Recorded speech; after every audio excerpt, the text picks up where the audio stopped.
अस्सलाम वालेकुम। आज की इस वीडियो में मैं आपको बताऊंगी कि हेडिंग्स और पैराग्राफ HTML में क्या है और इनका क्या रोल है कि हम इसको यूज़ करके हम क्या क्या कर सकते हैं। मीन्स के इसको बेसिक यूज़ करने का क्या तरीका है कि हमने हेडिंग्स और पैराग्राफ्स को हमने किस तरह यूज़ करना है।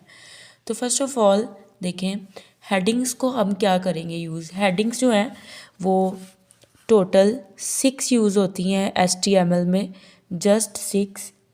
टोटल 6 हेडिंग्स यूज़ होती हैं HTML में, ठीक है। 6 हेडिंग्स जो हैं वो HTML के अंदर यूज़ होती हैं। अब ये क्या इनका पर्पज़ है कि हम इनको किस तरह से लिखेंगे और किस तरह से ये डिस्प्ले होंगी हमारी स्क्रीन पर।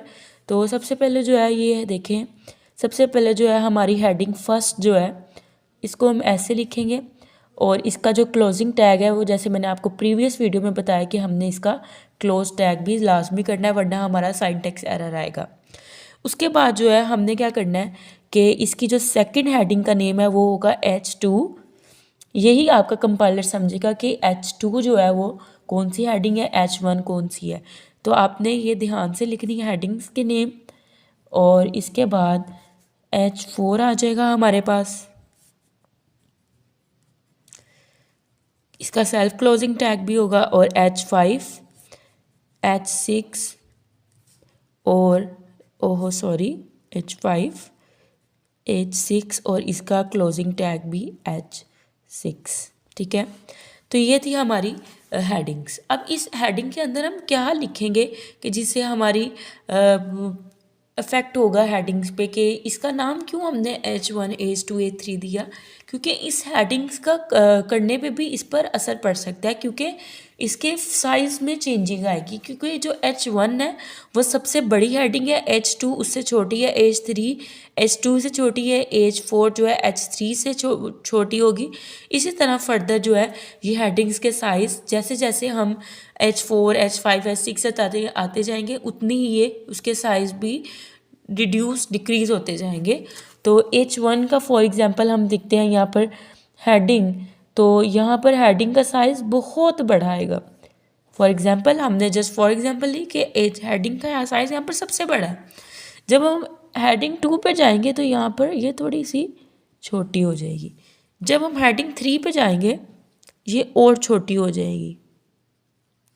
हेडिंग 4 पर जाएंगे इसका साइज़ डिक्रीज़ होता जाएगा और हेडिंग 5 पे जाएंगे तो ये बिल्कुल ही छोटी होती जाएगी और हेडिंग 6 पे तो बिल्कुल ही छोटी। तो ये थी हमारी हेडिंग्स कि हेडिंग्स का क्या रोल है कि ये हेडिंग्स जो है 6 हेडिंग्स होती हैं HTML के अंदर। और HTML के अंदर 6 हेडिंग्स इसलिए होती हैं कि हमने चूज़ करनी होती है कि कौन सी हेडिंग हमने अकॉर्डिंग टू किसके लिए देनी है कि हमारा फ़ॉन्ट भी अच्छा लगे। ये हमारी अपनी मर्ज़ी होती है लेकिन हमने किस तरह से हमने अपने टेक्स्ट को डिस्प्ले करना है, हमने हेडिंग्स के अंदर किन किन पैराग्राफ को लिखना है कि हमारी हेडिंग्स अच्छी दिखें, ज़्यादा बड़ी भी ना दिखे, ज़्यादा छोटी भी ना दिखे, नॉर्मल साइज़ की दिखे। ज़्यादातर लोग जो है वो H3 यूज़ करते हैं। H3 जो होता है वो नॉर्मल साइज़ होता है, H2 भी ठीक है लेकिन H1 जो है वो सबसे बिगेस्ट है और H5 और H6 जो ये सबसे छोटे साइज़ हैं। तो हमने ये अकॉर्डिंग टू वेबसाइट के लिए देखना होता है कि हमारी वेबसाइट किस तरह से प्यारी लगेगी, उसकी हमने ब्यूटीफुलनेस की वजह से हमने इसको देखना होता है कि हमने किस तरह से हमारी वेबसाइट एक अच्छी दिखेगी। तो ये थी हमारी 6 हेडिंग्स।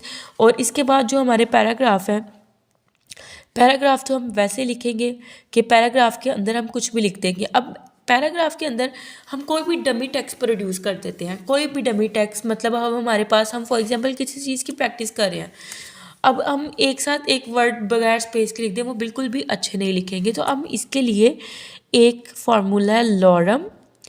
लॉरम के साथ आप कोई भी डिजिट दे दें, 10 दे दें, तो ये आपको 10 डिजिट का साइज़ डिस्प्ले कर देगी। जब आप प्रैक्टिस में करेंगे तो ये आपको बता देगा कि आपने इतने साइज़ लिखे। तो ये लॉरम जो है ऑटोमेटिकली ये क्या है, एक डमी टेक्स्ट आपको प्रोड्यूस करवाता है।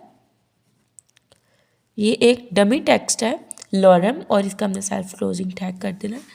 तो ये थी आज की वीडियो कि जिसमें हमने देखा कि हमारी हेडिंग्स थी, हेडिंग्स के बाद हमारे पैराग्राफ थे, पैराग्राफ के अंदर हमने क्या लिखा कि लॉरम लिखा, हमने डमी टेक्स्ट को प्रोड्यूस कर, जब हमारे पास कोई डाटा ना हो, हमने डमी टेक्स्ट को प्रोड्यूस करवाने के लिए हम क्या लिखते हैं, lorem.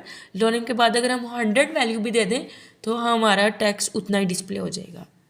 Thank you so much.